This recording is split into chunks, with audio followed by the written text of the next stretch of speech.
Good morning. It is a Wednesday before the market has opened. It's January 28th, and there's a lot of information coming out from earnings this week.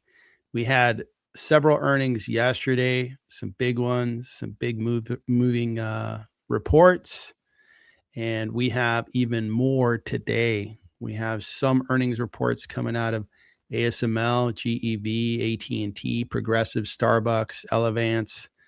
Um, Before the market opened, the reports are out, the stocks are moving, and there's going to be a lot to cover today. We're going to cover stocks fundamentally, look at their valuations, take a look at how their businesses are performing, see if they're desirable businesses, and value them based on the expectation of cash flows going forward as well as profits. And we're going to look at charts. And Daryl, who's joining me, he's going to look at the charts, analyze how the stocks have been trading. I'm really looking forward to seeing what he has to say on some stocks like Meta and other stocks where he could kind of interpret and see how they've been trading. How you doing this morning, Daryl? I'm doing wonderful, Victor. It's really good to be here. Hello, everyone. It is good to be here. Yesterday, I took a few arrows. I'm a stockholder in UNH and CBS, and for a while, it's still good stock. CBS was one of the bright spots in my portfolio. Had a really good 2025, and CBS was a part of it. But yesterday, UNH was down 19.6. Ouch! That one really did hurt. And their earnings came out. Now their earnings were pretty good. They weren't too bad. They guided carefully. I think it's still a really good company. But the reality is that the market really sold them off on the news that the government is going to keep the Medicare premium plan. I forgot what they call it. They're going to keep the the rates close to the same, not allowing for a 4% price increase, which really takes revenue out of UNH, Humana, CVS. I forgot who else. Whoever is offering health insurance, I guess the premium insurance around Medicare, they kind of got stung with that. So that was going on. The software space also sold off quite a bit, and the story continues that AI is expected to really change the way software companies are going to operate, and it may be a negative towards software companies. Now, I don't agree with that narrative. I don't agree with the thesis. And welcome to stock investing, right? I invest by trying to understand a particular industry and really in for me in my portfolio, try to forecast what's going to happen. I happen to have software application space is right at the center of my knowledge base, right at the center of my competence. I've worked in the industry. I understand how these businesses work and understand the marketplaces that they sell into. I also understand AI and understand how AI could be used. I use Gemini. I understand large language models enough to know what they do and understand agentic AI and the whole story that, hey, service now is going to be totally disrupted. I just don't see how that is rational, but time will tell. What's interesting about the market is sometimes some of these themes take a while for them to play out. And sometimes these themes play out longer than I expected. For example, the semiconductor space, it's been rallying for 3 years. And 3 years ago, I'm like, okay, we're rallying on semiconductors. They're going to build out data centers. And I thought maybe they'll have a good year or two. We're on year three and they're still cranking higher. And ASML announced this morning they're doing really well, so their stock's higher. So that is what the market's doing. Financial space had a day off, so to speak. Industrials, RTX, I guess, announced really good earnings and their stock traded higher. Amazon had a good day yesterday. And this morning, it looks like the futures are pointing higher. The Nasdaq is doing better than the other two major indexes. Gold is up a lot. Gold and silver have just been killing it. And I have no gold, no silver. Do you have any gold or silver? No, I do not. Man, anybody who's in that space is really doing well. Oil is moving higher. Interesting. All right. All right. So it looks like Jan is on this morning. Good morning. Very good to see you. Thanks for joining. Let us know if you guys want us to look at some specific stocks. If you're a member, just pop it in the chat. If you're not a member, no big deal. Just buy a $5 super chat and we can cover your stock. We've got a lot to cover, plenty of topics to go over. And we can get started with, just looking at earnings. And I would really like to see if maybe you can cover Meta from a chart perspective. And Meta is going to announce this afternoon. And, that earnings, last time they announced, the stock sold off quite harsh. And this time around, I think they learned their lesson. But I'd be curious to see what Daryl has to say on Meta. And I know that at times you state what's the implied move, higher, lower. Yep. If you have that determined, I'd really be interested in hearing that. Okay, I do have that. So we'll look at Meta. Now let's put things in perspective first. This is a 15-year trend channel. So basically up and to the right, 2022 was a big sell-off in the market overall. So this is not specific to Meta. So this 15-year trend channel, they are trading pretty close to the top of that trend channel. Then we'll look a little closer. We'll go to a 5-year trend channel. So this just goes back to the end of the, I guess it was a short-term bear market in 2022. So this attaches to the low there. And then we have another line connecting as many points as we can across the top. And they're actually out of the channel in this particular view. So let's go to just a 1 year. So Victor mentioned the sell-off after their previous earnings. It was a sell-off that ended up being about 22% down to this bottom. It's interesting that was a support line, and it came down and basically bounced off of that. Kept trying to recover up to the 200-day moving average, but we have not closed above the 200-day moving average since it fell below it. We are getting very, very close today. The 200-day is at 678.06. And we closed yesterday at 672.97. So that's been a pretty significant point of resistance over the last 2.5 months. That also is pretty close to the gap down that we had. So I have this red dotted line going across here because that would be gap resistance. So we have two major points of resistance right here. They had been testing that pretty heavily and then really trailed off again the last couple of weeks. And they are moving back higher. They got 2 analyst upgrades this past week, so they are pressing higher. The RSI is back to the 60 line. We're just over 60.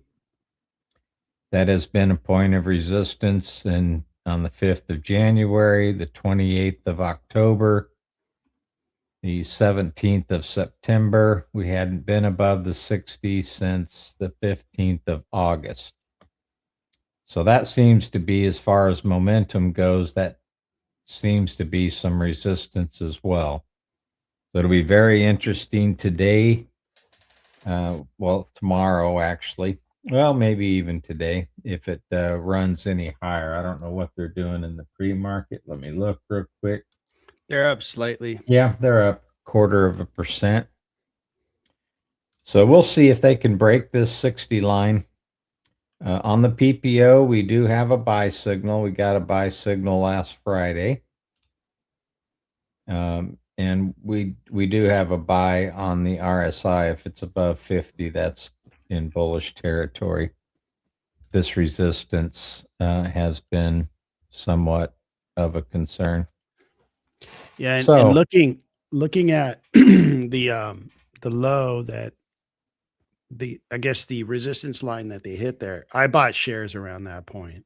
I started buying shares because I was like, okay, this is getting a little overdone. So I started buying shares, even though Meta is a very big position in my portfolio, well over 10% of my portfolio. Just the opportunities there. So I bought more Meta. Yeah. So I think Meta will do okay today. I mean, they're still an advertising machine. The CapEx was the biggest point of contention investors had with Meta. So if Meta can show that they're turning that into a return on their investment, along with all of their advertising spend, advertising income, I think they can do pretty well. We need to break above these 2 points of resistance here. If we do, we could run right back up to somewhere between 706 and probably 758. So there's a $50 range that they could run up to pretty quickly because there's no resistance after that. Yeah, and Meta is one of those stocks that I think at least last 5 years, it really sold off in 22. There was two big reasons there. One, it was a bear market.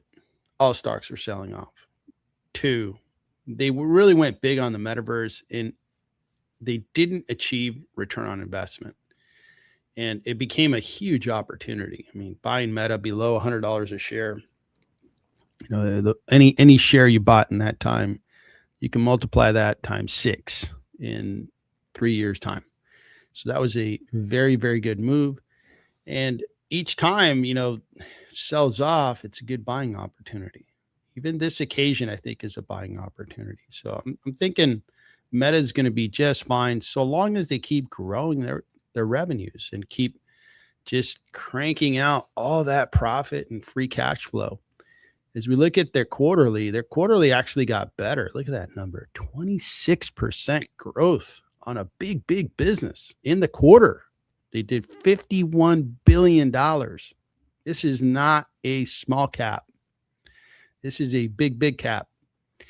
And if they come back this go around and say, oh yeah, we grew by 26%, I just cannot see how rational investors cannot look at that and say, holy smokes, that is a really terrific business. And if you got a chance to take a look at that video that I put out there, that really talks about how to look at an investment high level and see if that company is really desirable, what their moat is, what are the competitive advantages. And Meta is so big that their network has become the moat, where, just to put it simply, like my family's on Meta. And I just got an announcement yesterday on one of my niece's little girls. She's got a neat event coming up in her life, and boy, we're all over it. Well, where are we going to go? It's not like we're going to pick up and move to some other platform. No, we're on Meta. We are locked in. And that's just one little micro example. Those are playing out everywhere. So that network power is going to keep Meta growing. And if you're growing and you're making lots of money as a company, and Meta has a gross margin of 82%, other businesses would love to come in and take a portion of that market share. We would love to get 82% gross margins. We would love 31% profit margins. Okay. But can you come in and take piece away from Meta? The answer is going to be really, really, really hard. It's like, people aren't going to move from one social platform to another. The most recent, I guess, threat to Meta, and it wasn't a direct threat, was TikTok, because TikTok presented a new experience that was taking a lot of eyeballs. And that, ended up not being such a big headwind. I think both YouTube and Meta met that challenge and are providing short form videos and so forth. So I just think very highly of this business. It's not because, I just think Facebook is awesome or anything. I don't spend a ton of time on it. I get notifications, and again, my family pulls me into Facebook. And my nieces, they used to get on my case because I wasn't on Facebook enough. And now I am. I don't want to get sent to the principal's office within my family. Looking at the forecast, they're supposed to keep growing. So 26. Now, let's take a look at this quarterly here. What are analysts saying about? So the quarter that we're supposed to hear in, what is it going to be, about 7.5 hours or so, they're supposed to grow at 23%.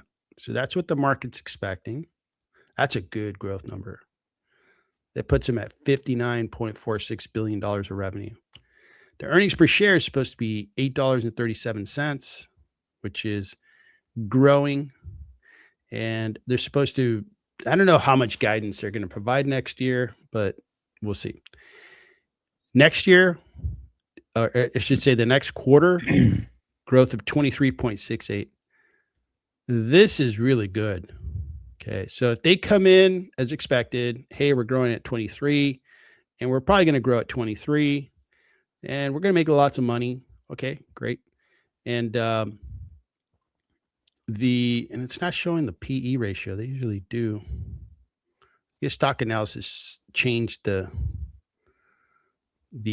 this particular form here, and they used to have the PE ratio right here. So these guys, let me go back to the PE ratio over here. PE ratio 29, forward PE 23. Okay, so a 23 PE ratio is below the average S&P. Growth rate of 23% is above the average. Gross margins of 82% above the average. Net profit margins of 31%, way above the average. So you're seeing a stock that is clearly positioned to go higher and maybe get that PE ratio toward 30. So I think it's going to be a pretty strong move higher on fundamentals. Now, if Zuckerberg and company say the right things, we're on our way. If they say the wrong things, we're going to get hammered. We say we because, again, I own a pretty good portion of Meta in my portfolio. I like, what is it here?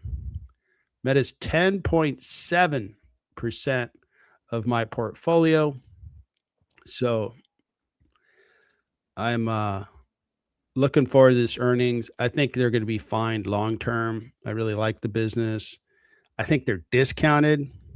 And, they were getting, before we had this big sell off, they were going towards fair value. But at this moment, they're discounted by 24%. And I adjusted everything after they announced which brought down their free cash flow. I'm actually keeping their cash flow flat until I hear otherwise. So if they're like, hey, we're not going to spend as much in that data center and we're going to take more of that cash to the balance sheet, okay, great. It's going to improve this number. But for now, it's discounted. I think it's a good opportunity for me. And I'm looking forward to the earnings. We'll see how they do later today. So Meta, big name. Looks like Mike is on. He's saying that Wix is on the move. Get out of the way, Meta. We got to talk about Wix. This is a discounted stock. It's moving higher. Did it announce today? No. What's going on? So they're going to rebuy shares.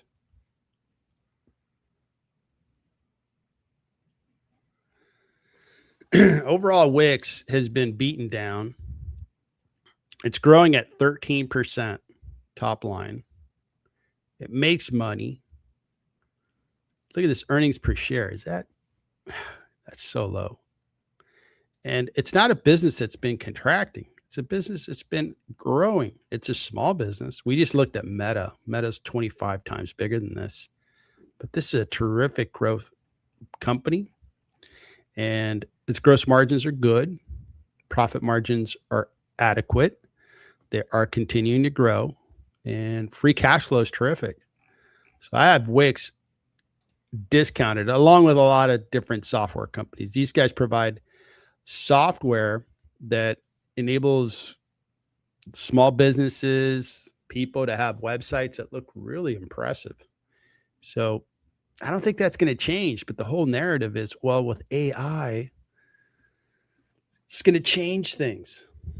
I agree, but is it going to disrupt Wix? No, it's probably going to make it the experience of using Wix better. You're going to go on Wix and be able to set up your website that much quicker. Thanks for noting that, Mike. Looks like Wix is on the move. All right, so earnings today. Later on, we've got Microsoft, Meta, Tesla. Those are big, especially Microsoft. They're going to say a lot of things that are going to affect semiconductors. They're going to affect the neo cloud companies like CoreWeave and other software stocks. Meta, we just talked about Meta. I don't think Meta has, and Meta will affect semiconductor stocks to some extent, because if they say, hey, the heck with it, we're going to spend a lot of money in the data center, that's going to help semiconductors. If they're like, hey, you know what? We're not going to spend that much. In fact, we figured out ways to do it less expensively and so forth. Maybe that hurts semiconductors a little bit. And then Tesla is the wild card. They're going to talk about robots. They're going to talk about how they're going to sell robots. What were they talking about a year ago or two? 2 years ago, they were saying that they're going to dominate robotaxi. Well, that hasn't happened, right? The company that's ahead is Waymo. In second place is Zoox from Amazon. And Tesla is testing their cars in 2 cities, but they don't have a service that's fully running right now. So, investors that like Tesla, they don't hold the timeline, the accountability on timeline. They just love to hear the stories, I guess. I'm not a Tesla investor. And we'll see what stories are told later today. The fundamentals do not get me anywhere near their valuation right now. So I'll let other investors invest in that. I am an investor in ASML, picked it up at the right time, and it looks like their stock's trading higher. We can take a look at that one. After the market closes, Lam Research, semiconductor, materials, machinery, IBM. And IBM's been doing well overall. GEV looks interesting, AT&T, and then ServiceNow after the market closes. That one will be interesting to hear what they have to say. Progressive, Starbucks is moving higher. And you see that we got a lot of earnings. Waste Management after the market closes, Elevance. A lot of earnings to go over.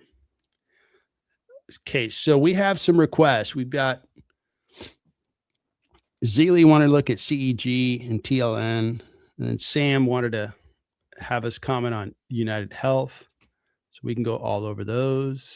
And let me see if we have any more messages here. So DJ, good morning. So GLW. Let me note that, and we'll look at it. All right, so let me start with UNH. That one there is not a good situation. Yesterday it was down 19.6%. And this stock was beginning to recover from just some real lows. But it really just dropped off here with the announcement of the government taking away, or I should say the government holding the premiums that United Health will charge on the Medicare Plus programs, the premium Medicare programs. Now, they have been growing their top line revenue, but they're expected to grow about 2% in 2026.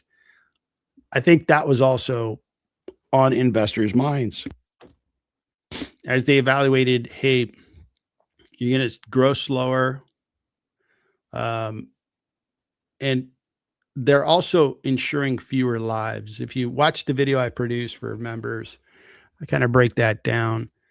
I think they're trying to take a step backwards to take a few steps forward and become more profitable. You look at their growth and profit, it does look impressive over the next 3 years. But we're going to need to let that play out. I think it's going to take some time. The growth on net income, you see that growth? That's really good. Earnings per share is growing. That dividend looks good. I owned United Health for many years. And in that time, they would pay like 1%. It was not a dividend stock in my mind. It was like, yeah, they pay a dividend, but it's not a whole lot. And I really like the appreciation that I experienced, from 2016 to I sold them 2022 on the occasion when I owned it. I really like the appreciation run. I just ignored the dividend. And these guys now, with the stock being hit so hard, the dividends become attractive. And it's discounted according to the analyst. I think it's discounted, but it's going to take a little time. This space is it's been really roughed up, and I don't see any big positive stories coming up. And United Health, let's take a look at the forecast.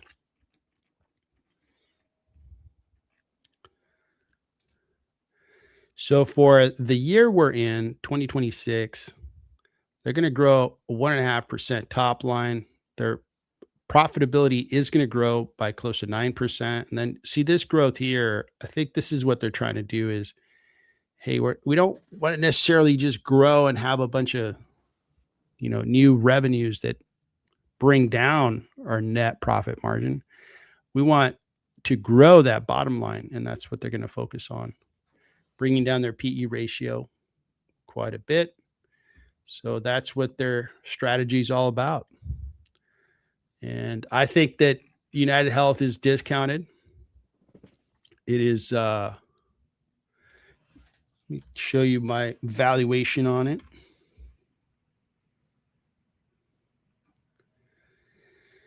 It's got a nice discount of 32%. And the stock is moving a little higher. We'll see how it performs over the next couple months. But I think that whole space, health insurance payers, I think speaking for myself, it's a little bit too much of a drop for me to be willing to put more capital to work here. I'd like to give it about a month's time and then revisit this. So for now, it's discounted, and we'll see how it trades going forward. Speaking of which, can you take a look at United Healthcare, Daryl? So I did a full video on this one before all this happened. I happened to post it about 15 minutes before the government made the announcement about the reimbursement rates, and it dropped 10% after hours, and then 20% by the end of the day. But I shared some thoughts in that video if you're interested. So yesterday we did take the big drop. So you can see all the news, negative news they've had, and the blue ones are positive news. I decided to change the color so we could quickly see what was negative versus positive news. So they had broken out above a couple of trend lines. They've been consolidating basically since September of last year.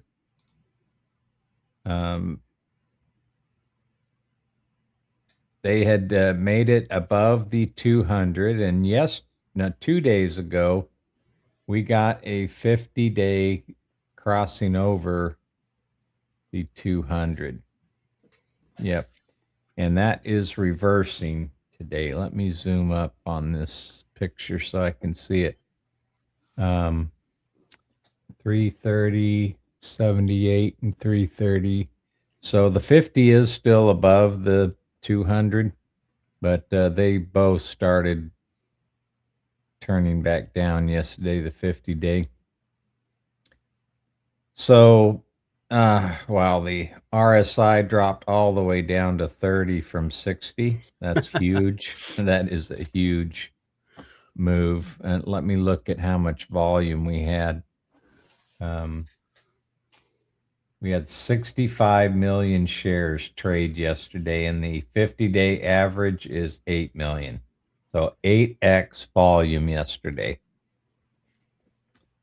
The PPO definitely went into negative territory. It was in bullish territory, and we had a bullish crossover, and this is all changed now.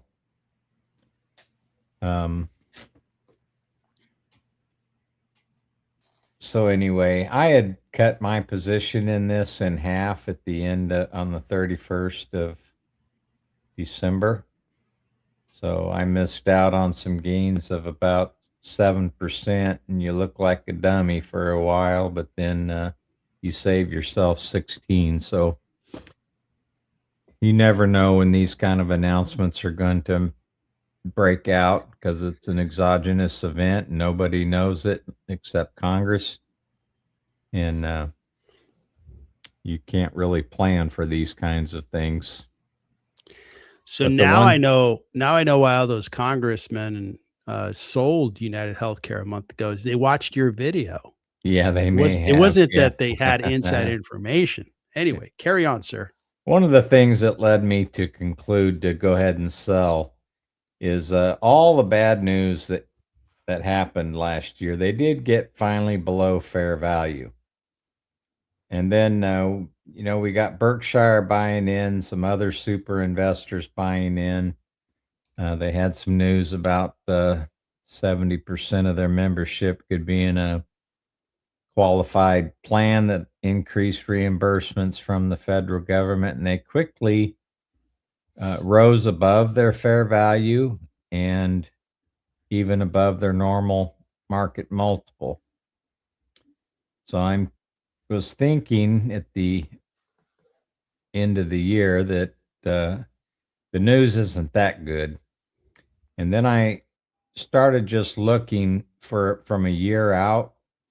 If they continue to trade at their normal market multiple, we're looking at a total return of about 3%. And that's what caused me to just do the sell off. I have some other places I could put that money. I didn't sell my entire position, but I did sell half of it. And this was one of the things that led me to that decision, because I just didn't see the return over the next year or so. And we are in a political environment or configuration right now that doesn't lend itself very well to healthcare in general.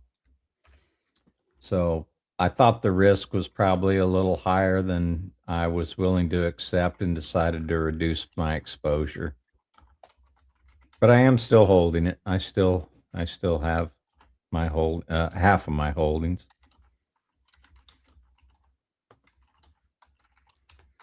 Very good. So I'm trying to start a little survey just of everybody who's on the stream. I'd be curious to see what you think is going to happen after Microsoft announces their earnings. Do you think Microsoft's going to trade higher, or do you think Microsoft's going to trade lower? Just curious to see. There's no wrong answer. Just wanted to see what your best guess is. I'll tell you what I think after I read the comments, and maybe Daryl could look at the implied move after we read your comments. All right, we got more requests coming in, and we better start working on this list of requests. But before we jump in there, let's see how the market is trading. The NASDAQ's going higher. NVIDIA is having a good day. Intel's having a great day. Wow. And this space is having a good day. I think the ASML earnings is influencing this. We can look at ASML a little later, Shadow Guy. And looks like right now, Microsoft, I just asked the question, is it going to trade higher or lower? Right now, investors are waiting to hear what they have to announce. It's only up a little bit. Meta's up a little bit. All right. Tesla's up a little more. The financial space, not doing all that great today. Apple announces tomorrow. Telecom, AT&T had good earnings. All right. Looks good. Healthcare, rough week. We'll see if it ends up being a rough month. Although United Healthcare is up a little bit. So we're starting to put, a Band-Aid, or it's beyond a Band-Aid. Yesterday, a 20% drop. It was not, a bump that we got to put a Band-Aid on. It was like, man, let's go to the hospital. I think it's going to require 30, 40 stitches. So we'll see. We'll see if they could start going higher. It's good to see it bounce back, but we're nowhere near where we need to be. All right.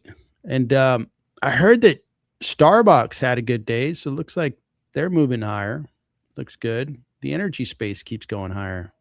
And I've been hearing some voices out there in the stock investing universe that think that energy could really do well this year. It can, but I would say that every time oil prices go up substantially, let's say we had a $90 oil price on a barrel, I observe that whenever that happens, that money gets taken away from all these other sectors, and other sectors suffer. So, I'm not wishing for it. I'm observing it, and I've got my position in Chevron and Occidental. We'll see how it goes. All right. Looks like comments are coming in on Microsoft. I'll give it a few minutes. In the meantime, let's move over to CEG, which is a request from Zealy. Good to see you, Zealy. Constellation Energy up a little bit. This stock has been up 6% over the 5-year, up a tremendous 666%. Constellation Energy produces and sells energy products and services in the U.S. It operates through 5 segments: Mid-Atlantic, Midwest, New York, ERCOT, and other power regions. So they're generating nuclear, wind, solar, natural gas, hydroelectricity. Okay.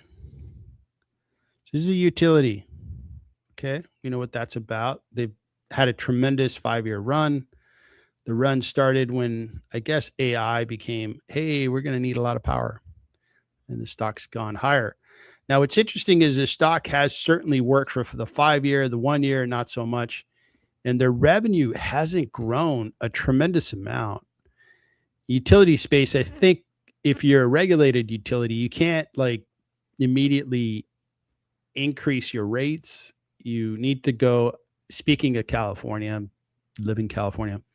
You have to go to the regulator and pretty much seek approval to increase your rates and show that, hey, our costs have gone up, so we have to charge more. And typically they approve because it's just, the right thing to do. So that process kind of keeps them locked in on their pricing. So the whole revenue only growing 3.6%. That's what I expect out of utilities. It's not like you can go like Meta and grow at 26%. No, it's not going to happen. So that's one of the things I don't like about utilities is they're kind of slow growers. They don't make a lot of money either. And you see that their earnings actually dropped by 3%, and their forward PE is 26, small dividend. Again, the stock has moved over the last 3 years tremendously, but this line doesn't show me tremendous growth on that top line. It's like, well, if these guys are going to start killing it, I'm waiting for them to start killing it. It's like they're supposed to grow like crazy, and they had a contraction during COVID. And I think because a lot of businesses were shuttered. So they were like, okay, hey, you can't run your factory. You can't run your operation. Everybody has to go home. Okay, so less power demand. And then they started growing out of COVID. But after 22, the growth, you actually had a contracting year in 2024. So that is not looking great. When we look at free cash flow, there is none. And that's the thing about utilities is they have to put so much back into their operations. It takes away that cash. They do have profits, but there's no cash flow. And if you dissect the statement of cash flows, the typical line that keeps me from investing in utilities is, let's see here, cash, operating cash flow looks good, but then they have to put 2.7 billion back into operations to keep those generators running. You have to hire qualified people. They should. You don't want accidents to happen. You want the power to be there, especially like right now we have these storms. People need this power or else it gets really dangerous really fast. People could freeze, and that would be a very bad outcome. So you're putting all this money back into the business. I use kind of a make-believe analogy just to keep it simple. Everybody knows what pizzas are about. Everybody probably has a local pizza shop. And if you have a pizza shop and, okay, great, I made money, I sold lots of pizzas, great. But let's say every year you had to buy new ovens. And those ovens, for some reason, they just don't last. And every year you have to put all your profits and then some back into those ovens. Well, pretty soon it'd be like, man, I don't want to run this pizza shop. I'm kind of just a slave to keeping the operation running. And that's what I don't like about utilities is this line. This line's excessive. If you go to Meta, there's no cap. They do have CapEx, but nowhere near the level of operating cash flow. So, and they have these other lines that are kind of bummers. Contributions to nuclear decommission. Well, that's not good. So for me, the utility business, no, thank you. I don't get it. I don't understand why I don't want to be an investor. It's just not the type of business I want to be in. And I'll let other investors invest in this space. I think I have a valuation on it, but let me kick it over to Daryl and I'll check my valuation, see if it's current. Okay, I drew some lines on here, and all of a sudden they're still here. One of the first things I see about Constellation Energy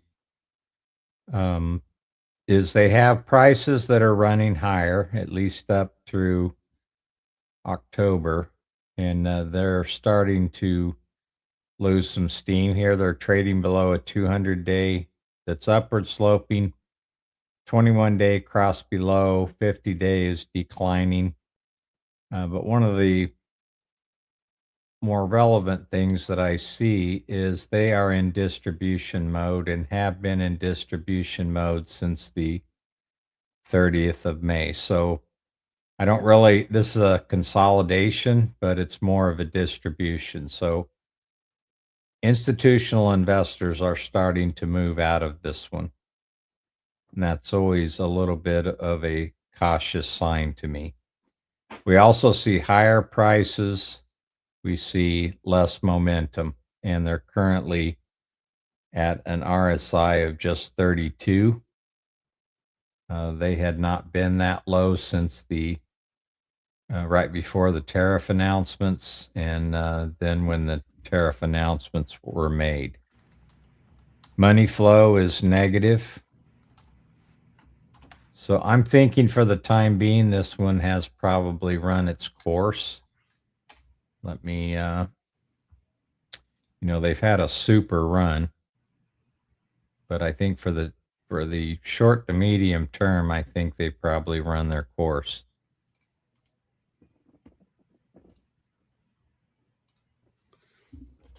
All right. Thank you, sir. And I did not have a valuation on Constellation Energy. So we are going to create one, and we'll go through each step here. It might be a quick little lesson on how I use this model that I created to evaluate companies based on their cash flows and what I expect they're going to do. I'm trying to timestamp my valuations. It was good feedback provided by a member on the member call saying, hey, could you put that timestamp so we know when we had this valuation done? So pop that in there.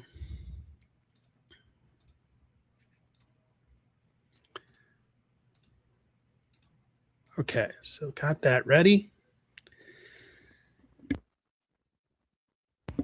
Now I'm going to keep a discount rate of 8%. Now, if you saw Meta, it was 7.5. This is just a riskier business. They're generating power, and a lot of bad things can happen. Like this storm that came through.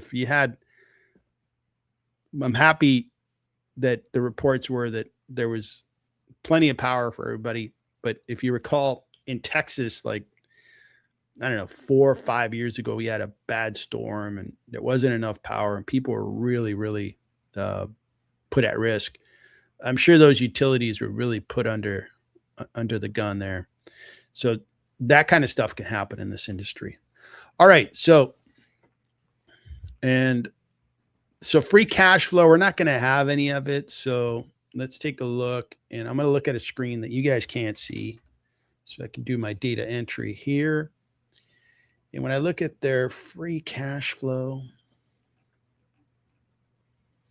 yeah, they've never had a free cash flow year in the last 5 years. So we're not going to have any cash flow here. All right. So this one here, this part of the model, we're going to just kind of ignore. But let's look at earnings per share. If you really did want to own a utility, how would we value this company using earnings per share? And I'm going to use 2026 numbers.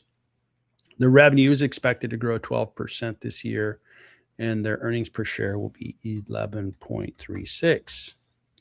Growth next year is going to be good, and their growth is looking good. It's looking like it's going to grow at 15 and then 26, so we'll go with 14% growth. So it's discounted by 7% if you just use earnings per share. If the market keeps liking utility companies, hey, this might be a good investment. But it's you have to read into the market's desire to own utilities. And right now, the stock's providing a little discount. I think it's got some good years ahead of it if you measure it by how well they're going to grow their revenue and how they're going to expand profits. For me, it's not, like I mentioned, I don't like utilities, so I'm going to stay out of it. But if other investors have been making money on this, and good for them, good for them. So that is CEG Constellation. And I'm going to add that to the watch list so that we have a reference point there. I'll do that some other time. Constellation Energy is selling off a little bit. Let's move over. So we went over UNH earlier, and DJ wanted to look at GLW. What is GLW out about? Hold on a second. Elevance is up 3.43. They announced their earnings today. That's a good sign. All right. Go ELV. Okay, so I'm going to hit GLW. That's Corning. Now, I think they had some news where they're creating fiber optic lines, I believe. Yeah, they got a contract with Meta. So they have high-speed fiber optic lines that are going to be put, huh? And I guess that makes sense, so that as people use Meta, there's no delay. It's just very quick, and the experience is very positive. These guys, 123% rise. Wow, this was a good pickup. And they're Corning Incorporated, so GLW. Okay, so Corning Incorporated. They make Gorilla Glass too for phones. Uh-huh. Wow, interesting. So they started in 1851, so they were reclassified. I don't think they had technology. We didn't have a technology sector in 1851. I don't think, but I could be wrong. All right. They're having a terrific year. They are growing nicely, 19%. They're growing their profits as well. Looks good. Forward PE is a little expensive. The growth in 2025, and did they announce their earnings today? They sure did. They announced their earnings, and their growth is really good. Looking at the quarterly, growth is very good in the quarter they just announced. Free cash flows there, 1.4 billion. Gross margins are a little low, 36%, because they're making a product. They have factories, they make stuff, so it's not as profitable as other businesses, but they are kicking out a nice net profit, and they do have cash flow. So these look good. The forecast for their business, analysts think they've gotten a little too expensive, and the growth 2026 you're supposed to grow at 12%, then 10.5. Their PE ratio is high, and the profits are going to grow. This does look high. Again, I showed the gross margins, the net margins. You can buy Meta, and you paint a PE ratio of 22, and you just get these awesome margins, awesome cash flow, better growth. So it's like, I'd rather buy Meta versus this business. So that's what I'm thinking. I'm thinking they're too expensive. I agree with the analyst. What do you think about this particular business? Okay, when we look at 5 years worth of data, I'm going to put my cursor about right there. And we can all see what happened. They had been trading sideways for at least a couple of years. Then in October of 2023, they really shot up from about, their low was about 34 up to 111 at the moment. And this is when OpenAI made their announcement. So you're seeing the AI effect here. So let me go into just 1 year. They are trading above moving averages that are in the proper order, and they are all moving higher. They did announce a contract with Meta that sent them up, and then they announced earnings, and that's sending them up even higher. They are in an overbought condition at the moment. PPO is bullish and in positive territory, and accumulation is at a 52-week high. Money flow is positive, but you can tell right here that they are very extended from their fundamental price, the orange line, the fair market value, and the typical market multiple, the blue line. They are very extended above that. So there's some risk here. You need to be careful if you're buying it at these levels. Yeah, I think so. I think they were bid up due to the storyline. And speaking for myself, right, we replaced our high speed internet. We we went from copper. We used to have DSL like like 25 years ago, maybe. Yeah, we got it installed 27 years ago, and then we upgraded to cable, and that was a good upgrade. We went from, I forgot what DSL speeds were, but the cable company got us I think it was 200 giga giga speed, and then I went to fiber more recently, and I was offered 1 gig speed, and but I went 500, which is fast enough. Now I'm on fiber, so I went from copper and ended up with fiber, or yeah, and that's what these guys produce. So that's a good idea. That's totally a good idea. All right, so I just wanted to add that utility business over to our watch list, and we will monitor this valuation here.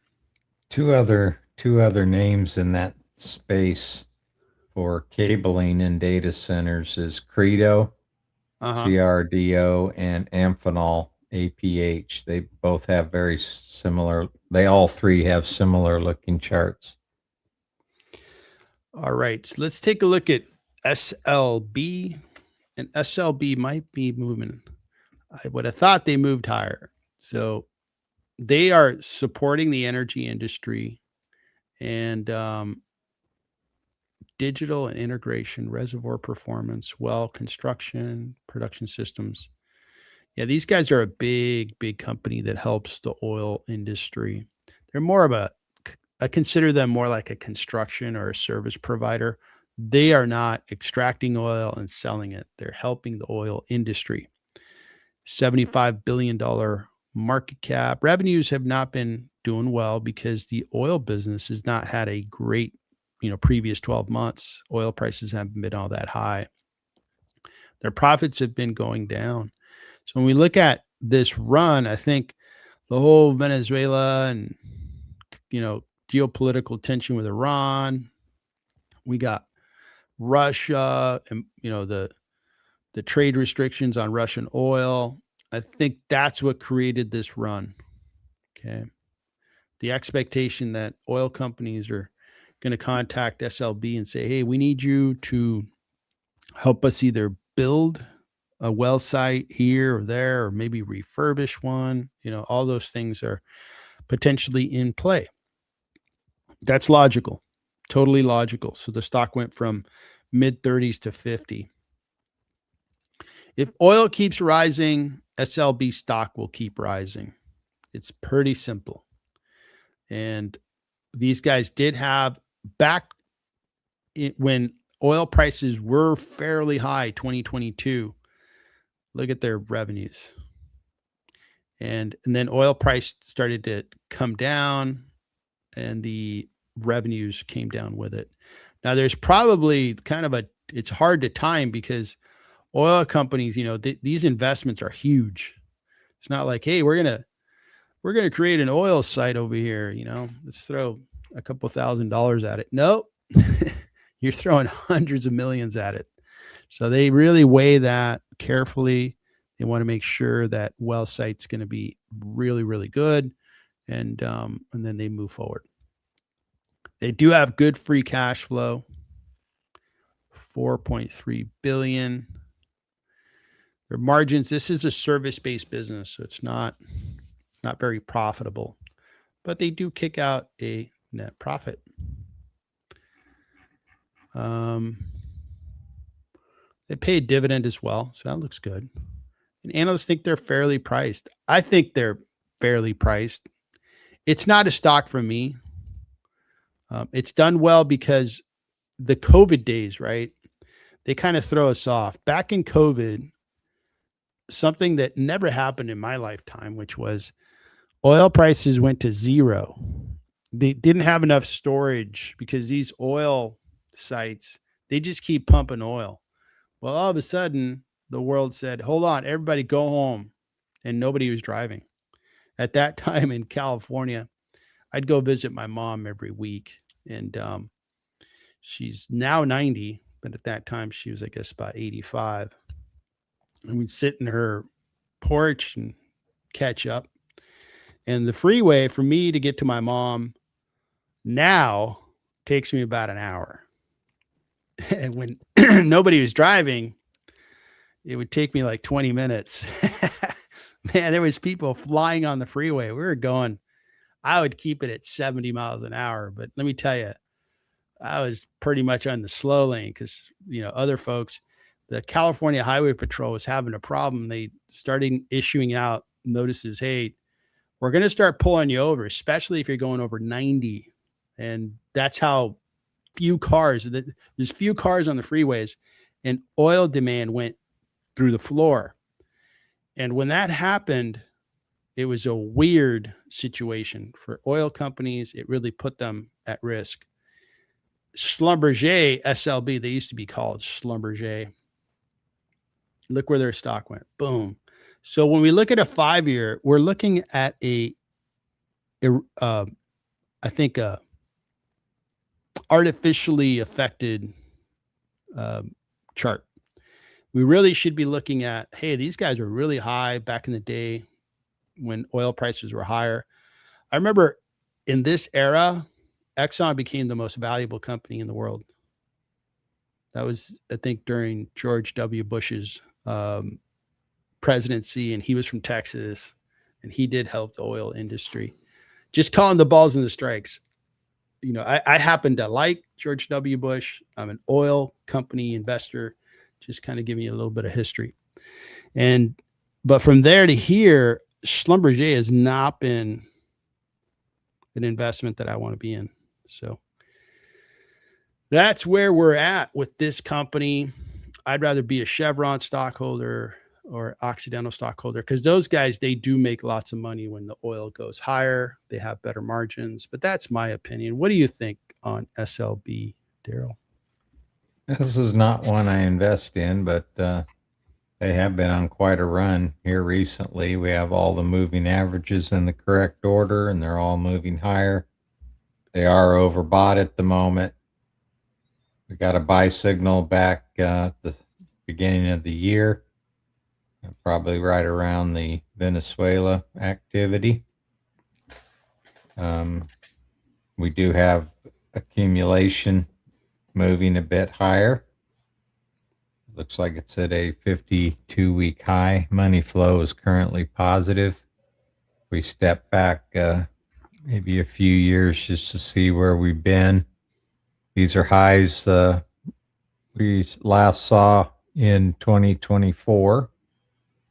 They have been on quite a decrease over the past couple of years, but they have finally reversed the downtrend on this 200-day, and it is moving higher at the moment. We're getting pretty close to, let me see what all-time highs would be. Probably around $86 or so. They're getting ready to get pretty close to levels that we've seen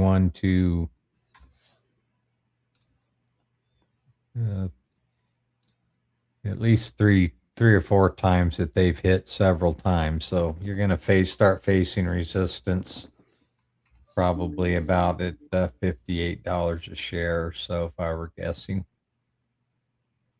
But they've had a good run this past month.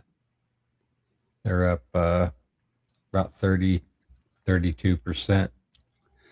Yeah, I think it's the stories around the oil complex. Is it going to see higher oil prices? And I looked at it earlier today. I mean, oil is going up, so maybe SLB is getting more requests. I have a valuation on SLB on the 11th of November. If I use that valuation, we're at a 9% premium. So the stock has moved. Let's update it because they announced their earnings earlier in January. And last Friday. Yeah, the 23rd. So I'm going to look at their data and we're going to update it. First off, I think I'm going to move their discount rate down because interest rates are coming down. And let's take a look at their free cash flow rate.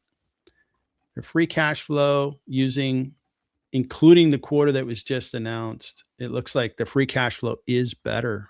So it's 4.3 billion. So that's going to help the valuation. So $4,360,000,000, growing at 5%. Is that 5% a good number to go with? Well, if I look at their forecast, yeah, it's still a good number. I can move it to 7 because their profitability is supposed to expand better, and I can't argue with that. I think there's probably more demand for their services. All right, so timestamp this, then we can compare it to the previous valuation that I copied over here and see how this thing is evolving. And for you investors out there, members that have access to the terminal, when you look at especially the super investor terminal or even the advanced investor terminal, you'll see this off to the right. That's because I'm going to timestamp them and then we can kind of see how these valuations evolve. This is the one from November. Now this is the one that we're doing right now, January 28th. Okay, so this line got better. Let's take a look at that balance sheet and see if SLB is keeping their balance sheet in good shape. And it looks like they did add some cash. That is good. And their debt is a little lower. That's good. So based on cash flow, this business is looking good. Looking good. Cash flow is good from their business. Now, when we look at their earnings per share expected for 2026 is $2.95. So we were not far off from that number previously. And the PE ratio, I'm using a 12. Investors are willing to pay up for this stock. Not me. It's not a high margin business. It's not a growth business. The story is positive for them, but that's all I could say about that. And I'm going to move this number to 9. So on profitability, I don't think they're priced right, but their cash flows are really good. So combined, SLB is discounted at 19%. I think they're probably going to trade around the stock price where they're at now. If the story continues that, hey, oil prices are going to keep moving higher, maybe it goes up higher. But that's where I'm at with SLB. Thanks for asking, Cody. ASML is the next one. Shadow Guy. Good to see you, Shadow Guy. He's saying that it was trading higher. What happened here? It was pre-market. This stock was up like 5%. Is there like a little bit of a head fake going on here? So, yeah, that was a little bit of a head fake. I'm an ASML stockholder. And let's see here.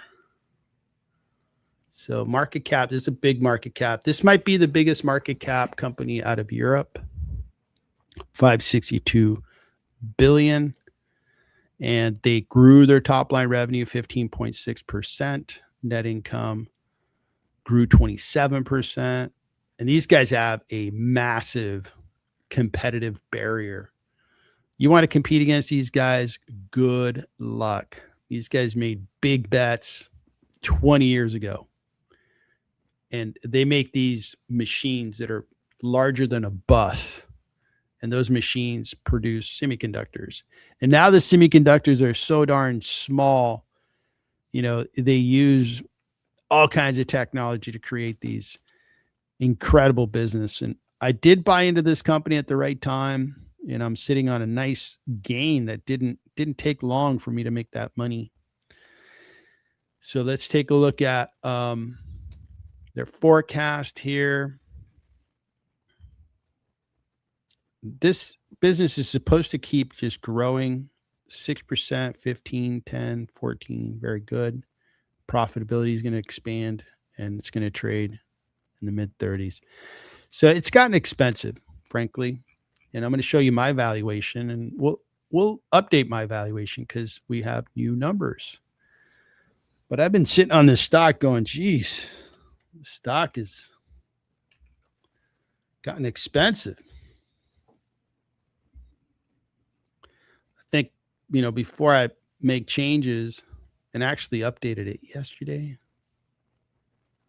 Why did I update this yesterday? I guess I was expecting the earnings this morning, so I started to do my homework.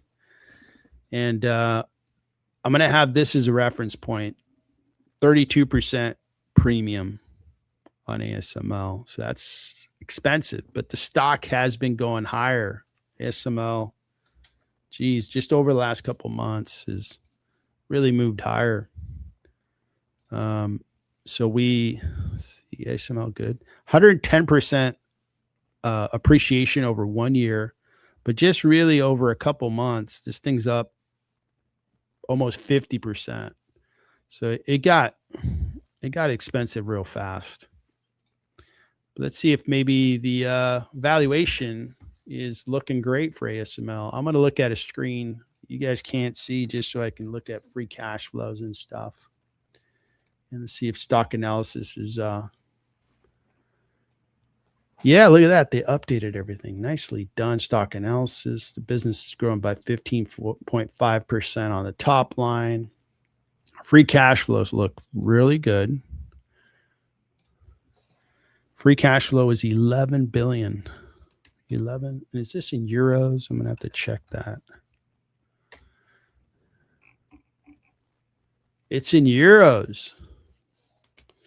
So we got to update that number. So euros news break, Daryl. The euro is gaining on the dollar. Uh-oh. The dollar has been losing value, right? Yep. All right. So we'll convert that guy over to US dollars. All right, we got that squared away. Looks good. So 10% growth. I could probably do a little better on that. I'm going to go to 12.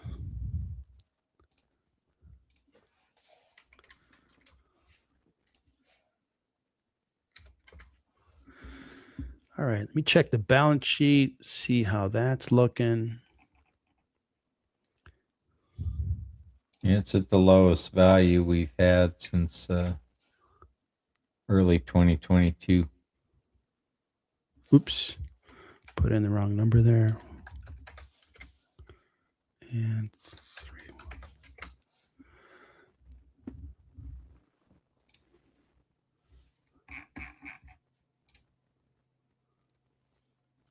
So they've been buying back shares. That's good.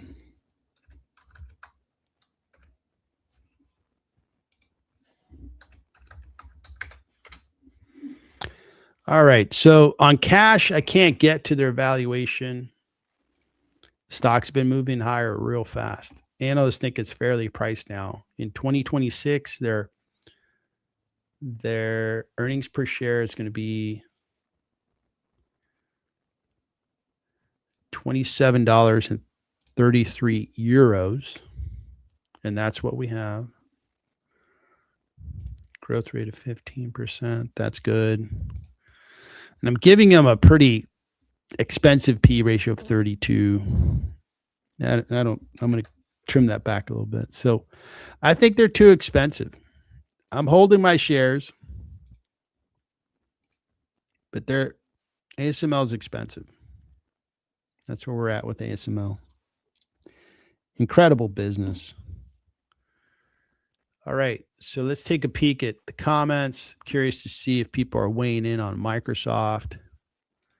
Let's see what's happening with Microsoft here. It's flat. Meta's flat. Tesla's up 1%. Okay. Okay, so, all right, lots of comments. All right. Let's see here.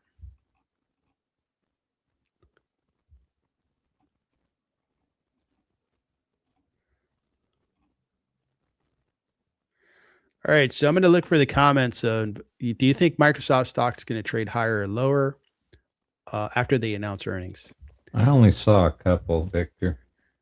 So Jan's going higher. What do you think, Daryl? Higher or lower? I think it's going higher. Okay, so we got two hires. We got a volunteered hire on Meta. All right, cool. I do have the implied move on both of those. What's the implied move on Microsoft? 5.1. And for Meta, 5.1%. So we're going to see some action, huh? Yeah, let me see what Meta is. 6.7.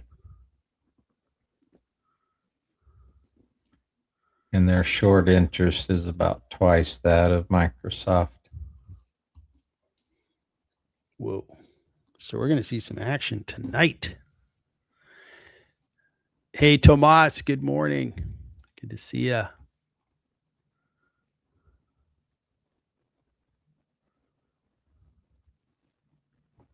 All right, cool. So, man, I think Microsoft's going to trade lower. I think the stock, I'm kind of reading the tea leaves. So this stock for a while was like just doing everything right. Coming out of that bear market, it was just on a tear. It had that partnership with OpenAI. It had its data center coming. And then boom, it's like hasn't been keeping up with the S&P, hasn't been keeping up with its rival major cap companies. And I think what's brewing over in Redmond, Washington is that their core business, I think their core business being software, right? Windows. Well, PC sales are not going through the roof. Okay, well, that business isn't doing great. You've got so their applications business, their software business, I don't think is clicking all that fast. Second, the AI story and how software companies are getting hammered. Maybe the investing community is going to be like, well, maybe Microsoft's going to get hammered, and a lot of people are going to stop using Excel because you could just use like Gemini or ChatGPT or whatever, or PowerPoint, right? Like, who needs PowerPoint anymore? You can just have AI do presentations for you. So we'll see. My guess, total guess, is it's going to trade lower. We'll see. All right. So Mike, the dividend investor guy, wanted us to take a look at PayPal. PayPal, what's it been doing? This one here, this has been, just a stock that surprised me. It's worth a lot. If you look at the numbers look good. The market just doesn't like this stock. It's like, hey, stock market doesn't like PayPal. And it's a $51 billion market cap. Not too long ago, it was much more valuable. It's growing its revenues, almost 5%. It's growing its profitability nicely, double digit. starting to pay a dividend. Forward PE is down below 10. Analysts think it's discounted. What's happening going forward? Let's look through that windshield and see, are these guys supposed to start growing? What are they going to do? So we're in this year. When will they be announcing? Do they announce their earnings soon? Next week. February the 6th. So they'll be announcing next week. And when they announce, it's expected that the full year will grow by almost 7%. And they're going to be a steady grower, and their profits are going to grow nicely, double digits in most occasions. They're supposed to announce really good earnings here. The fourth quarter earnings, look at that growth rate on earnings. Very good. So what gives, stock market? Why do you hate PayPal so much? What did they ever do to you? Because it's worth a lot more than its stock price. It's some stocks. I sold PayPal because I didn't have answers. I had more questions than answers. Why does the market hate PayPal so much? How could it, such a severely discounted stock, be traded this low for forever? So I'm like, all right, market, you tell me when it's even going to be a good time to buy PayPal. I will be attentive.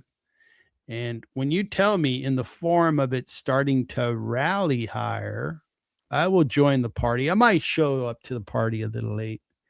I might show up, after the first band played a few songs. But hey, the party is going to last for a long time on PayPal, in my opinion. So let me kick it over to Daryl and see what he thinks. They're definitely in a confirmed downtrend. 200 days declining, 50 days declining, 21 days declining, 5-day moving averages declining.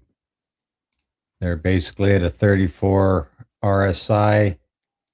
They have been above 40 a couple times, but they really haven't been above a 50 since the day after whatever happened here. I guess that was their earnings last time.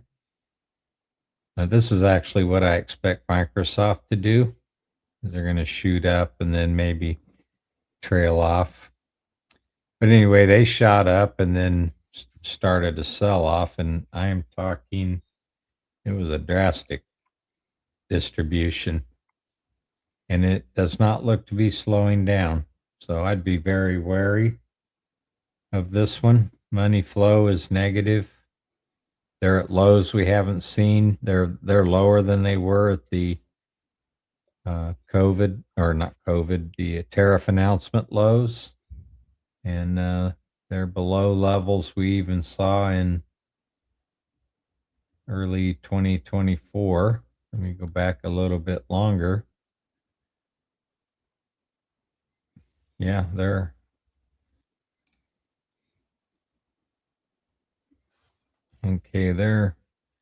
at lows we last saw in 2023. If they break down through that, then you're going to be at levels we haven't seen since 2017.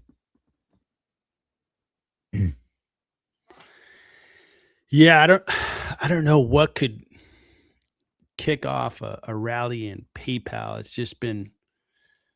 It's been a tough one to figure out for me. Got more questions than answers. So we had a comment come out. I forgot who put it out there that Futu is going higher. They are in partnership with the NASDAQ. So they're trading options trading on the NASDAQ.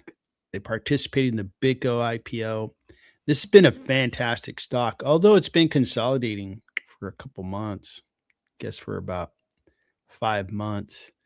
But this thing's been a winner, 8% after really selling off. But looking at this stock, I mean, you could have picked up shares for less than $40 a share, and then multiply your money times 4, multiply your capital times 4. That is a beautiful move.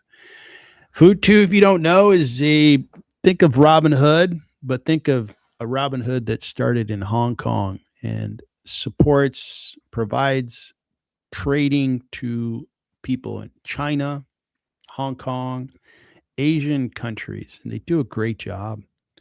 And there's big saving rates in China. I look at the statistics, and people save their money out there, and I'm sure they're beginning to see, hey, these investors over in the Hong Kong Stock Exchange, man, they're making lots of money, 35%, 50%. I want a part of that action. So they're investing using the Moomoo app over in Asia. They're growing at 87% top line. Look at that earnings per share up 120%. The China market, stock market is doing great. It's outperforming the US by a pretty good margin.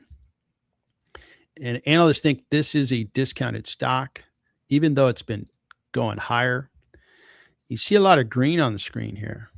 Now, they're not gigantic, but they're pretty good size. This is in the Hong Kong currency, by the way. So just an FYI. When I look at this screen, and we're going to US dollars, very good. So analysts think there's still 23% left in Futu. Now, these numbers, we only have we have a lot of analysts commenting 14.5 growth with profits going up. Now, I think there's probably the forecasting is looking at kind of a pause in this market. We are seeing somewhat of a pause in the US market, not like a hard pause, but you see like the Mag 7 stocks in the US not getting a lot of investment right now. Like Meta sold off as an example. Even Microsoft hasn't been keeping up with the S&P. And maybe some of that is influencing this. I happen to believe, I'm a Futu stockholder, they're going to outperform that forecast. And I think they're probably going to do better than 14.5 just because the stock market in Asia is doing fantastic. So why would it be slowing down? People don't want to make money? No, people want to make money. I think everybody who's showing up to this live stream wants to make money. So why wouldn't investors in China want to make money? So they're going to keep investing. Maybe not investing in PayPal, but they're going to keep investing in stocks that are in Asia. And I think that Futu is discounted by 47%. So I have a good position in Futu. I'm not buying shares right now, but man, maybe I should start buying shares in Futu because it's looking really good. It's looking fantastic, in fact. What do you think of Futu? What are you seeing on the charts for this company? Well, the 3 shorter term averages are all down sloping at the moment. The 21-day peaked out on around between the 12th and 20th, closer to the 12th. Started to roll over. The 50-day started rolling over right around the beginning of the year. They are bouncing up today, 4%. I would not be surprised for them to get down to this 200-day. They have drifted below it. This was during the tariff announcement, but last year they had touched that 200-day several times. The 200-day is actually still increasing. So if I were looking for an entry point, I would be looking to enter when those are almost matching. It did on the RSI, it did hold the 40 line and has reversed and is now moving higher. Not quite 250, so it's still in bearish territory. And we still have a sell signal on the PPO. We've been in distribution since the 3rd of February. We've been in distribution mode. You can see the money flows are negative with the exception of a week here in November. The money flows have been negative. So I think if you're patient, looking for that 200-day would probably be a pretty good entry point.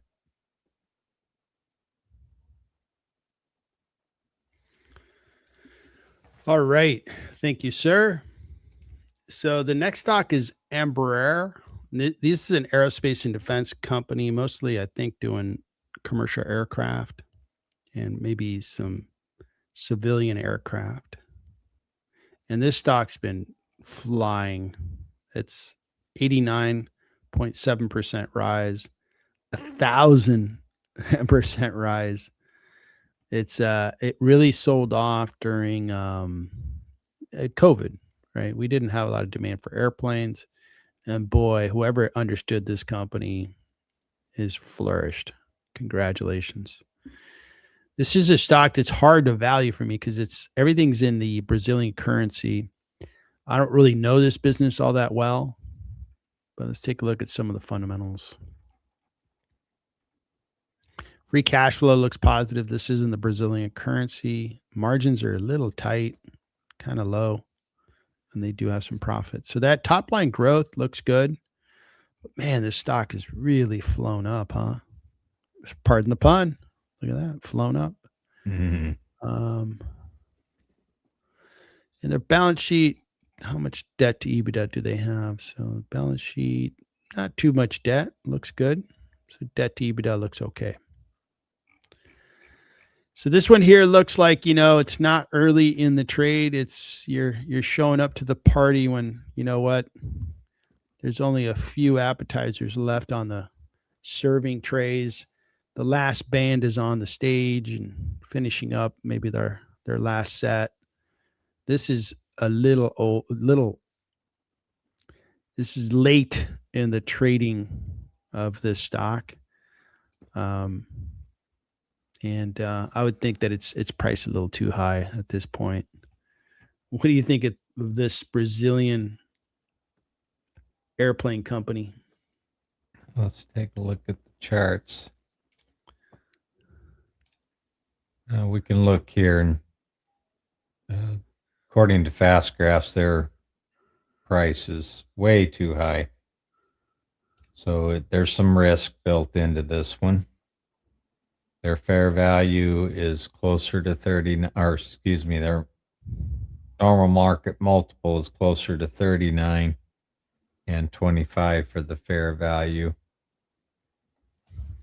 So let's look at them on the charts. And the one thing I immediately noticed, let me give you an example. RTX is also priced way above its fair value, but I still trade that one.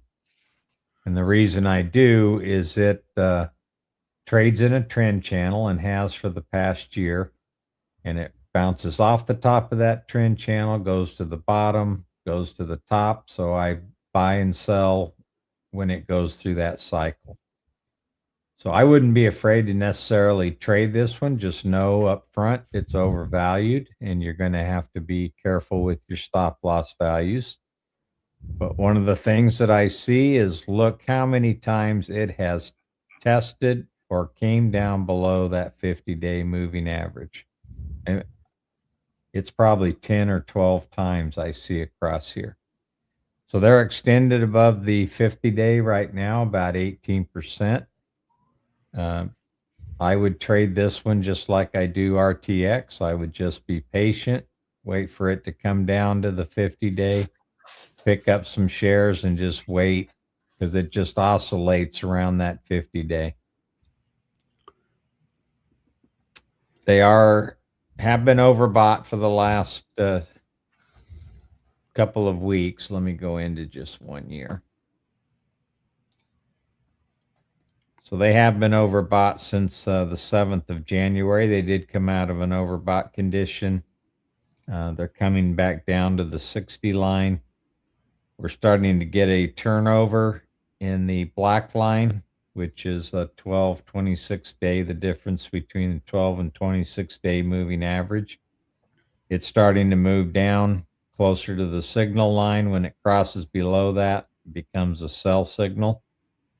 And if you get both a 50-day below the 50, or excuse me, the RSI below the 50, and you get that crossover, you have two indicators telling you that there's probably lower prices, which means it could come back down to this 650 line. That's what I would be watching for. The money flow is currently positive, but starting to lose a bit of steam here over the last week. But it's an expensive one. Yeah, it looks like Ben 10. He played it right. He made some money. Congratulations, Ben 10. Nicely done. All right. So let's start wrapping things up. Looks like the market, NVIDIA is trading higher, and some other semiconductor companies are going higher. Software stocks are bruised, battered, and they are coming back a little bit. But man, these stocks have been punished. We've got computer hardware doing really well. Microsoft's under a little bit of pressure. Meta's going up a tiny bit, and Apple is down a little bit. Amazon is down a little bit. Good day for me to buy some shares. I am building up a nice pile of Amazon shares. And I think that what we saw with Google is what we're going to see with Amazon. I think when we see the top of the list here, and as I look through the windshield and look down, 2 years from now, I think it's going to be Google and Amazon that are 1, 2. I don't know who's going to be in first or second, but these are the most powerful businesses in the market that have terrific strategies. The e-commerce business, nobody's going to argue. Dominant by Amazon. Dominant. Their cloud business just cranks out profit. And they have other businesses. They have their streaming business doing great. Their advertising on streaming looks fantastic. They even advertise on the Amazon e-commerce platform. So the retailers on Amazon bid to put their ads. So when somebody says, hey, I'm looking for, name the product on the Amazon.com platform, advertisers are putting in their bid to advertise. I mean, that's just such a freaking awesome idea. So I think this stock here has not been participating in the big run because Amazon culturally, they don't groom their financials. They care. I think they care about like earnings and they care where their stock price is at. But what they're obsessed on is making themselves more powerful, stronger. Customers just, everybody shops Amazon.com. Everybody. And if you don't know if you're running in AWS, but chances are whatever platform you're using, there's a lot of businesses that run on AWS. Their robo-taxi business is exciting. And, physical AI, later on, we're going to hear a colorful story from Elon Musk of how he's going to create robots and everybody's going to be buying them. Incredible. Man, the future looks so bright. Amazon doesn't say anything about the more than 1 million robots they have in production as I speak in their logistics centers. They have been using robots for a while. They are getting better and better at using those robots. So just imagine if Amazon starts, well, first, they're going to be more efficient in their distribution. But what if they start adding that to their AWS product listing and say, hey, if you run a logistics center and you want to use our robot platform, we don't talk a mean game. We play a mean game. We'll show you our operation and you'll see that you could use similar robots in your production. Game changer. So that's one where I think that one there is going to be a top 2 stock. We'll see who's going to play for the number 1 spot. But I think NVIDIA is a great company, but it's just a one-trick pony, semiconductors. If we have any kind of pullback in the data center and companies can't afford the expensive semiconductors, they'll probably either stay where they're at of their level of valuation, but I think they're not going to do as well as Google and Amazon. Microsoft's a little too caught up in their legacy business. Their business started, geez, what, 60 years ago? Pretty much. Yep. So it's no, not 60 years ago. 50 years ago. Man. And that's a long time ago. Apple, I consider them a one-trick pony. iPhones are bust. And down the stack here, I don't see anybody that's going to rise to the top. One-trick pony, and a lot of tricks out of that pony. So we'll see. But Amazon, I think, is an opportunity for me. So I'm going to keep buying shares, keep loading up. All right. So any departing thoughts, Daryl? Well, I will be live today at 3 for Microsoft, Meta, and At 3 Tesla. p.m. Yep, or 3 p.m. my time, 4 p.m. Eastern. Okay. I'm glad There you you clarified that, because I'm like, Yep. whoa, wait, an Yeah, hour I before the market closes? I use some local time, but I'll have some information to share, mostly on Meta and Microsoft. Tesla, just because they're reporting, I won't have a lot of detail on them, but I will provide some good information on Meta and Microsoft. So you're welcome to join me if you're interested this afternoon at the market close. I'll tell you what, if you want to send me an invite to your stream, Okay. I don't know what time I'm going to be able to join, but as soon as I can, I'll jump in. It'll probably be closer to 5 p.m. Eastern. Okay. If you're still streaming, I'll jump in. If you're not, totally understand. Okay. Yeah. Good luck. Awesome that you're doing that. Man, looking at the earnings for these three companies, it's going to have maximum eyeballs out there. So good luck. Yep. Thank you. We have a late request here from Jan looking at CVS. Let's take a peek at it. And, we had plenty of bad news go around yesterday, and CVS does have a part. So CVS is a couple parts. What we know CVS most for is its pharmacy network. Dominant, number one. And they also bought a insurance payer, Cigna, and they bought it a while ago.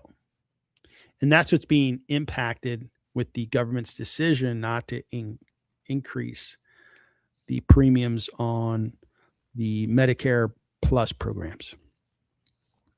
And they also do services. So they're trying to do more like urgent care kind of services at their locations.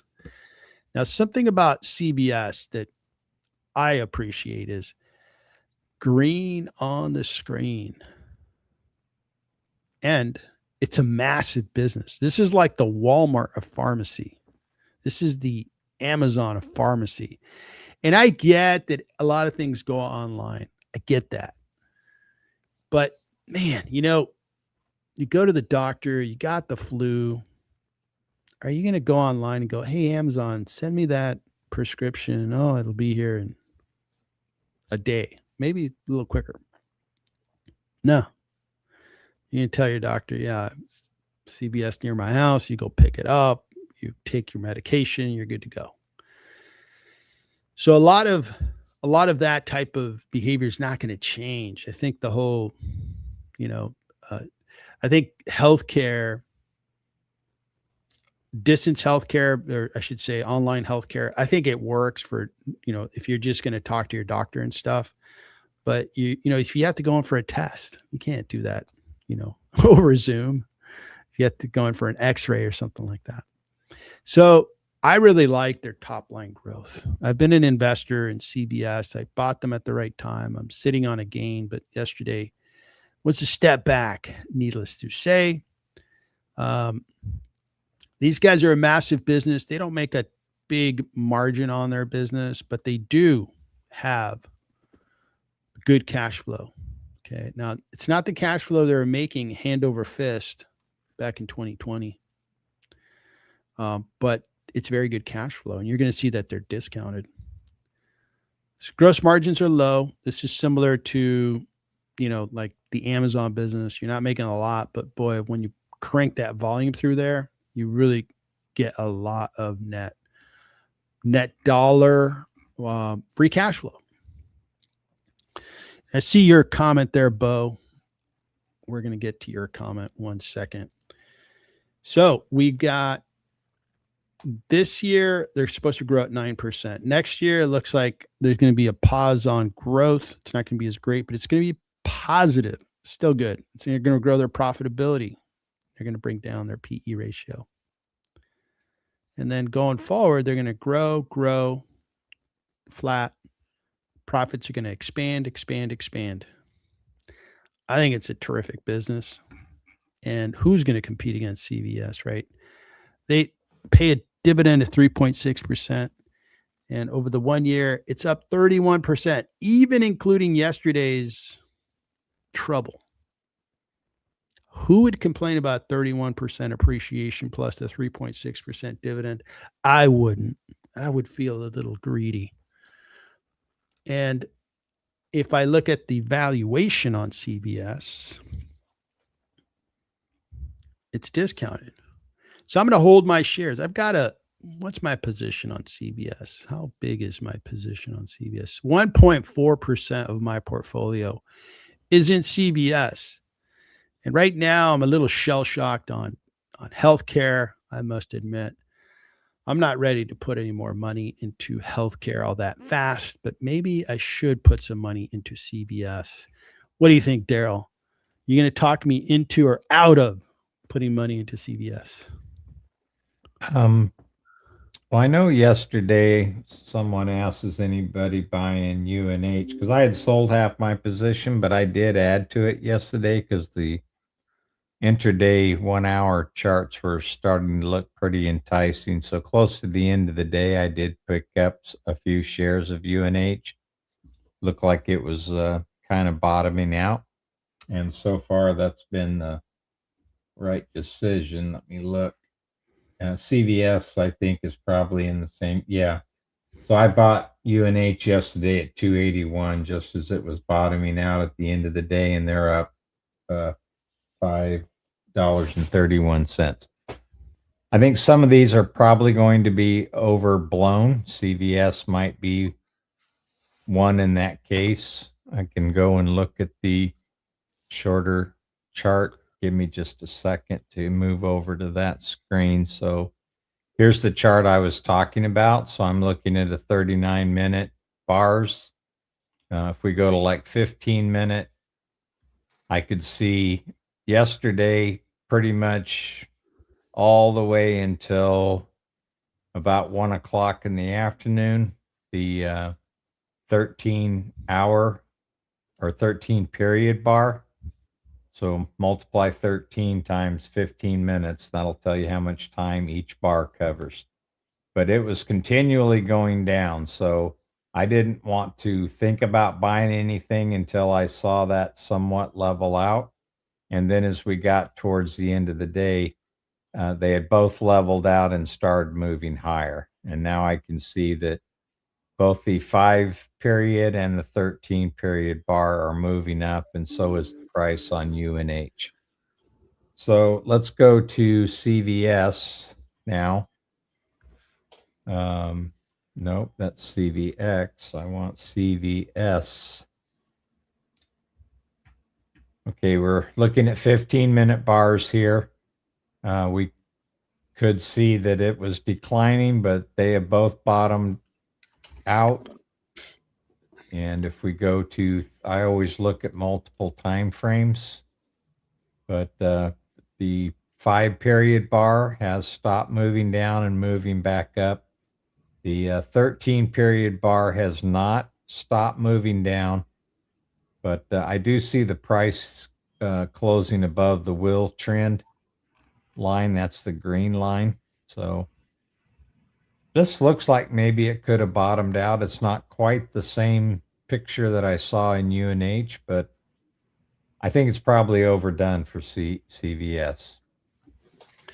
I think CVS is looking good. And comparing CVS to NVO, I would have to give the nod to CVS. I think they're both really good opportunities, but I would go with CVS. It's been one that's proven its rally, and I like what I'm seeing there.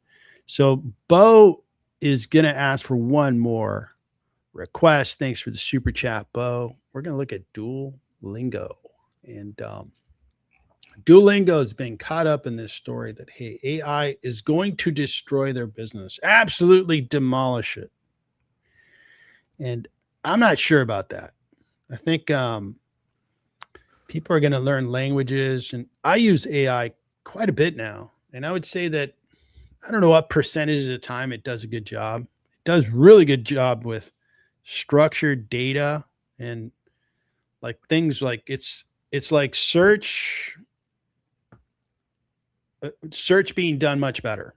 Okay, great.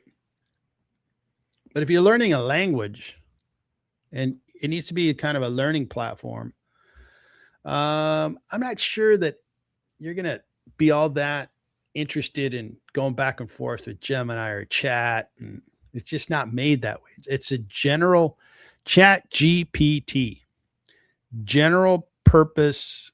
I forgot the last thing. General purpose. Okay. It's not learning purpose. No, that's what Duolingo is. So they're growing their revenues. They're growing their profits. Growing their, geez, the market's just nuts sometimes. Now, the market may be right, but the market could be wrong. If the market's wrong about how AI is going to destroy Duolingo, highly discounted stock. And if Duolingo just kind of goes about their business, it's like we're getting up to the Super Bowl. So, like defenses, right? Both the Seattle Seahawks and the New England Patriots. The defensive players, they don't get as much, airplay as like the quarterbacks and stuff. But they're usually the ones that really make a big difference.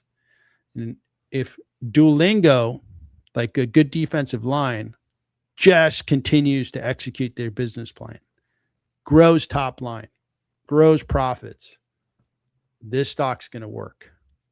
If they can keep this line growing, we're going to be in okay shape. In fact, this might become a really good opportunity because it's so discounted. Its forward P ratio is coming down. This year, coming up, 2026, they're supposed to take a hit on profit. So I'd really like to see what they're going to announce there. Why are they taking a hit on profit? That's a good question, huh? And see how this is going to play out. I have a nice discount on Duolingo. I've been tempted to buy this stock. I'm glad I didn't because it kept selling off. I'm tempted to buy these small caps. The market cap on Duolingo, 6.7 billion. This one here it looks like the market believes that AI is going to put Duolingo out of business. And frankly, it may be right. But I'm not seeing the evidence both in, if I rationalize it and say, well, are people going to be really engaged in learning a language with a ChatGPT or a Gemini? I don't know. I don't think so. And I've heard that Duolingo is a fun platform to engage with. It's a fun platform to be on. So I'm a buyer of Duolingo. I keep, revisiting this stock and thinking to myself, at what point should I buy this stock? I've been, buying into small caps, trying to make that, trying to find a couple of good winners for 2026. This one most definitely might be in that grouping of small caps that I want to buy. What do you think of Duolingo? So we looked at this one on Monday as well, and we put these auto support resistance line. I do see that they have broke down below this one here, which was at highs in 2023 a couple of times, maybe 4 times, and then they came down and tested it here, and they're trading below that at the moment. We have a 50-day, 200-day, 21-day, 5-day, all moving lower. So that tells me where the price is probably going. It's going lower. We have a distribution since the beginning of December, and we haven't seen the highs that we saw in May, and where we're trading right now is back where we were on the 9th of October. Money flow is negative. I think the price is still going down, and I don't know if we'll reach this $100 level, but I could definitely see 125 in play before this is all over. So if I were going to load up the truck, I would wait a couple of more weeks and see if we can get down to that 125 or so. And that's I see Mike has a question about cash secured puts. Yeah, that's about where I would put my strike price, is somewhere right around 125. If you want to own more of this and you want to buy 100 shares and get paid some premium for it, I think it's probably got pretty good support at this level. You do run the risk of it coming down and testing here and finding yourself a bit in the hole, but that's about where I would put a put strike. 120 would work too. Yeah. I don't know what it's paying. I don't know what the premium is for that right off the top of my head. Nicely done, sir. Well, thanks for the question there, Bo. And Duolingo, I think, is an opportunity. We just got to figure out. That's a good premium, Mike. Excellent.